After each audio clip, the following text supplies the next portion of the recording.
Mahatma Gandhi's nonviolent resistance tactics. First they ignore you, then they laugh at you, then they fight with you, then you win. Mahatma Gandhi, Satyagraha, SKT. Developed by Mahatma Gandhi at the beginning of the 20th century. The main idea is to strive to influence the prudence and conscience of the enemy through rejection of violence, the willingness to endure pain and suffering. The goal of Satyagraha is to turn the opponent into an ally and friend. It is believed that appeal to conscience is more effective than threats and violence. According to Gandhi's theory, violence sooner or later leads to an increase in violence, while non-violence interrupts the spiral of evil and makes it possible to turn the enemy into a like-minded person. Gandhi sees Satyagraha not as a weapon of the weak, but on the contrary, as a weapon of the strongest in spirit. At the call of the Mahatma, the whole country goes over to self-sufficiency, refusing to buy English goods, including expensive fabrics. The Mahatma himself sits down at the spinning wheel and makes his own clothes and shoes. Indians do not break laws, they simply do not cooperate with the authorities. They buy only Indian goods, they burn English fabrics that they once bought. For the whole nation, this was a spiritual breakthrough, an inner discovery. It turns out that their political and economic dependence on England is the result of their cooperation with the colonialists. At first, the British showered Gandhi with ridicule, but soon they began to experience a shock. They are not noticed, their traditions are not respected, their trading companies suffer colossal losses. It goes so far that the Indians do not notice the Crown Prince of Wales, who comes to India. The streets of cities die out when a distinguished guest is shown there, the embodiment of sacred royalty. According to Gandhi, Satyagraha is a means for practical and conscious violation of unjust laws. Adhere to the truth, the strength of truth, the strength of love, the strength of the soul, and further, the triumph of truth, the victory of truth by the strength of soul and love. Passive resistance. Satyagraha limited the concept of passive resistance, which Gandhi considered the weapon of the weak. Passive resistance avoided violence only because of the lack of weapons, but in principle did not abandon the use of violence. Civil disobedience. Civil disobedience involves knowingly violating laws that are contrary to morality, especially refusing to pay taxes. Punishment for breaking an unjust law is invoked in a non-violent way and then patiently tolerated. When laws are violated, one should show complete politeness and friendliness in relation to the defenders of law and order. Try not to provoke them in any way. Non-cooperation means the rejection of all agreements and contacts with an unjust ruling system. It makes civil disobedience unnecessary in the sense described above. Therefore, it is a safer way of struggle for ordinary people. Non-cooperation is carried out not with the opponents themselves, but with their unworthy actions. Satyagraha supporters can work with government officials where they see an opportunity for positive development, as they do not hate government officials. On the contrary, they are friendly towards their opponents. Through cooperation with them in what is not unworthy, the supporters of Satyagraha seek to convince the enemy to abandon bad, unworthy deeds. The Satyagraha fighter has unlimited ability to endure suffering without the desire to avenge it. Forms of non-cooperation, which Gandhi, however, advised caution, as they could cause anger and repression from the government, the rejection of titles and awards conferred by the government, exit from public service, withdrawal from the police and the army, boycotting courts, schools and administrative institutions, while creating alternative structures to support the functioning of public life. Refusal to purchase and use English goods, primarily textile products. Later, after the implementation of these conditions, it was assumed that the population would not pay taxes. The latter is inherently outside the framework of the non-cooperation movement.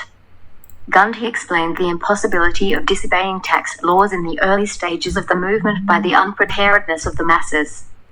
I affirm, Gandhi said in December 1920, that the masses are not ready to stop paying taxes. They don't have enough self-control yet. If I could be sure of non-violence on their part, Today I would ask them to stop paying and not waste the free moments of the people's time.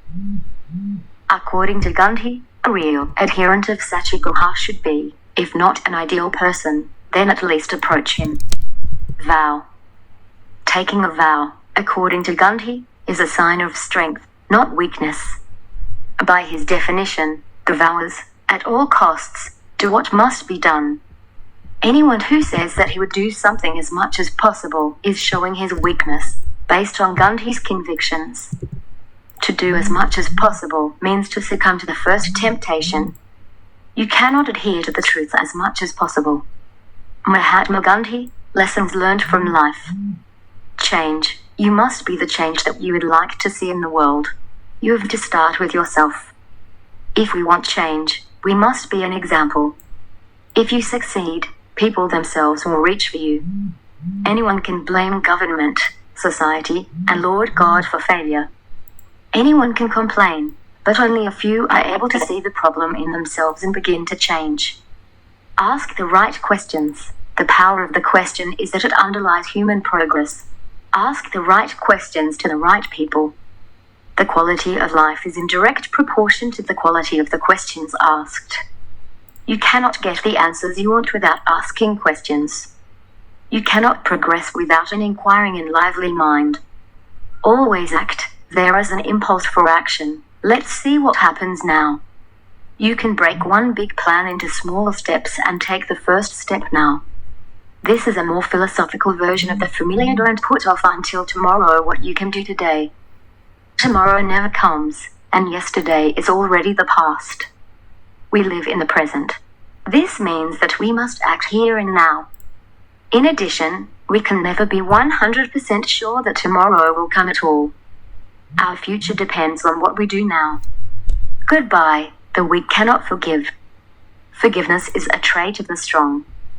The fact that a person quickly forgives does not at all mean his weakness. On the contrary, it is a sign of his spiritual strength. Only the weak do not know how to forgive and keep resentment, anger or envy in themselves, which corrode him from the inside, making him even weaker. Watch your beliefs. Your beliefs will become your thoughts. Your thoughts will become your words. Your words will become your actions. Your actions will become your habits. Your habits will become your values. Your values will become your destiny. What are you thinking about? What do you believe in? How do you see yourself and your future? Do you believe in your potential? Remember this saying whenever you are in doubt. After all, you are what you believe in. Follow your thoughts. Believe in your success, and you will definitely succeed, even if it will not be the first time, but from the 10th. Control yourself. No one can offend me if I do not allow it myself. How you feel and how to react to what is happening depends only on you. Forgive and forget. The weak never forgive. Forgiveness is a sign of being strong. The eye for an eye principle can make the whole world blind. We are all human. I declare that I am an ordinary person who tends to be delusional, like any mortal person. However, I have enough humility to admit my mistakes and back down. It is not very wise to be confident in your own wisdom. It must be remembered that the strongest can show weakness, and the wisest can make a mistake. Be persistent. At first they don't notice you, then they laugh at you, then they fight with you, and then you win. Seeing the good in people and helping them, I only count on the good in people. I myself am not without sin, and therefore I do not consider myself entitled to focus on the mistakes of others. The greatness of a person is especially evident in how much he contributes to the well-being of others. I understand that once the ability to lead was necessary for muscles, but now it means being able to get along with people. Be yourself. Be in harmony with your I. Happiness is when what you think, say and do is in harmony. Always think of complete harmony between thought, word and deed.